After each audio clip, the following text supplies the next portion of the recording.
inside, close their shops, kicking their stuff around, and otherwise making their lives hell. And at a certain point when I could see the settlers in the background, I just yelled out, I've been seeing, my first time in Palestine was 16 years ago, okay?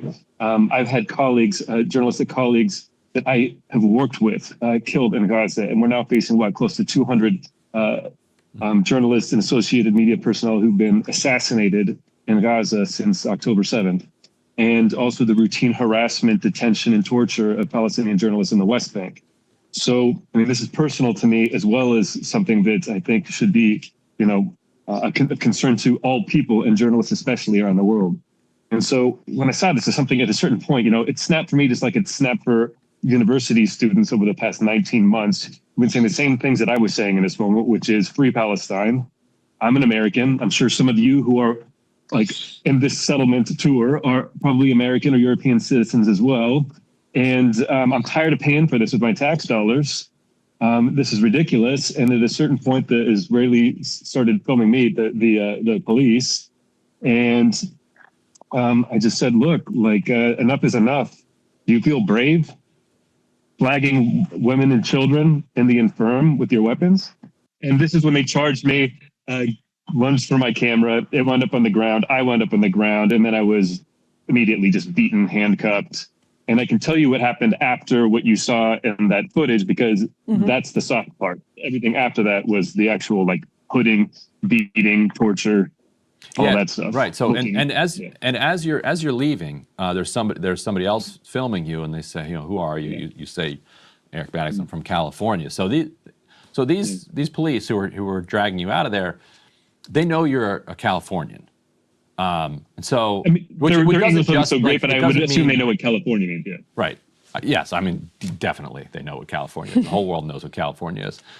And this is not to say that because you're from California, you should not be beaten and tortured and illegally detained. Nobody should be. However, it's to acknowledge the geopolitics of the situation. So, they take you away. Where do they take you, and what happens next? I do underscore your point, because that's the reason I'm coming on this show and any other media I do. This isn't about me as an American getting roughed up. And it was more than roughed up. I don't want to downplay it either. I was tortured for 4 hours. And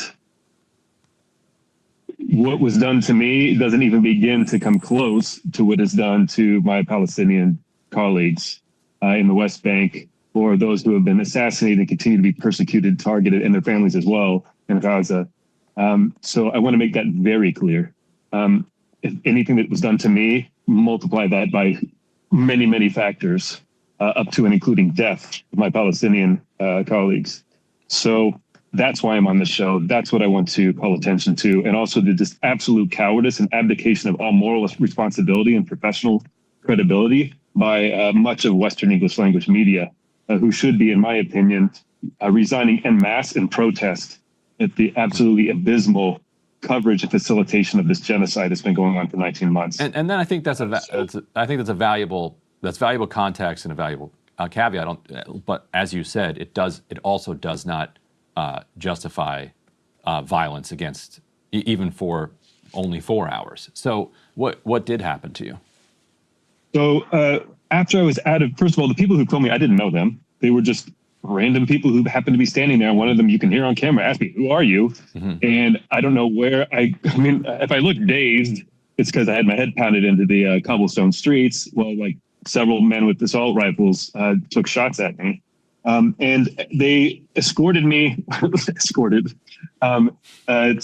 a gated area at the head of the old city, out of the view of the cameras. And that's when they just started beating the hell out of me, punching me in the back of the head, throwing me on the ground, and then demanding that I get up. I'm cuffed and unable to move. And then they got me to the top of this hill next to an armored car. And they didn't seem to be clear on what they wanted either, because some of them were telling me to get in the vehicle, some were telling me to get out. Then they hooded me, put a black hood over my head, told me to get on my knees. I refused. I figured if they were going to do something terrible, I'd rather not be on my knees when they did it. And so at that point, they threw me on the ground and started beating me more. They avoided my face for some reasons that might be obvious, but they started going through my things, confiscated my wallet, my passports, and then continued to beat me put me in the military or the police vehicle, continued to beat me in the vehicle on the way to the police station. And at this point, they had my camera, which was my phone, and they were twisting my arm to the point of feeling like they were going to break it, and demanding that I unlock my phone, with like the biometric scan fingerprint thing. And I refused, and they were trying to open my hand and force me to use my fingerprint to open it. And I just clenched my fist as hard as I possibly could and somehow managed to avoid that. I'm sure had I been Palestinian, they would have been brutal enough to where they might have broken me, But so they eventually got me to the police station. The police were there. They saw what was happening, didn't do anything to stop it. I spent about 4 hours in the police station, at some points having my handcuffs taken off, being taken in to do like a preliminary discussion with the police officer who asked me if I had a lawyer. I said no. So then they put me in touch with the Palestinian lawyer from Haifa. She told me that I was going to be interrogated. I had the right not to say anything, but it might be in my interest to actually tell them at least what had happened. Then I was again cuffed. They let me get some water, but before I could drink from the water bottle, they re-handcuffed me, beat me some more, and then uncuffed me, took me back, did the interrogation. And at that point, the police officer started asking me, what was your opinion of October 7th?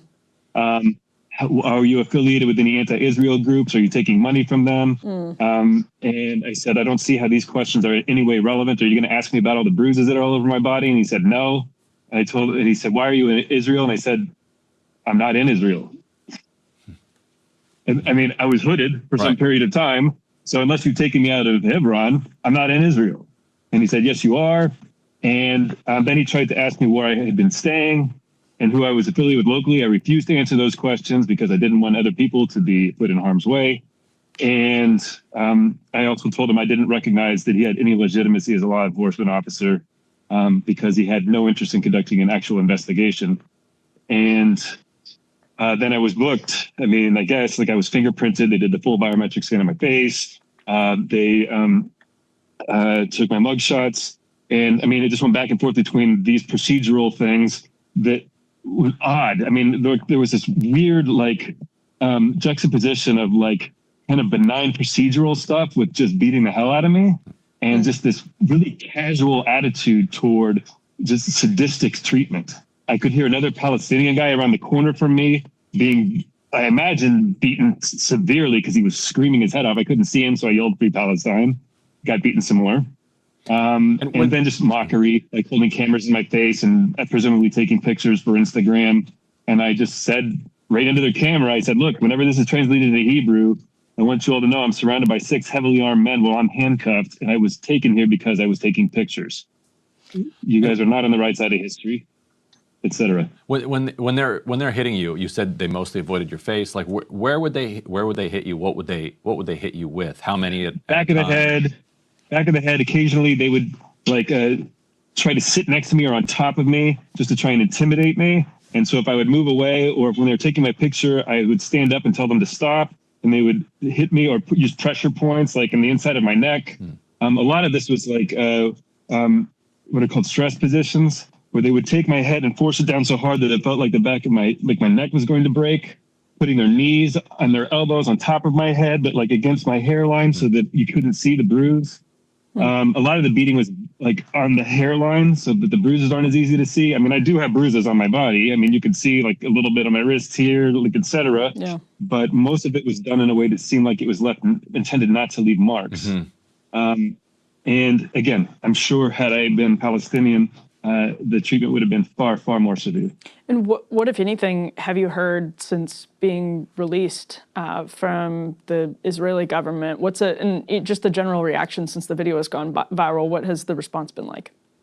Sure. So the charges weren't clear at all. I was told something along the lines of obstructing with the police action. You can see from the video that I provided you guys, like the last thing, thankfully that actually was recorded. Yeah. They're charging me. And at no point have they told me to stop filming, right? So the idea that I was in any way interfering is preposterous. Not that that would even justify what they had done to me.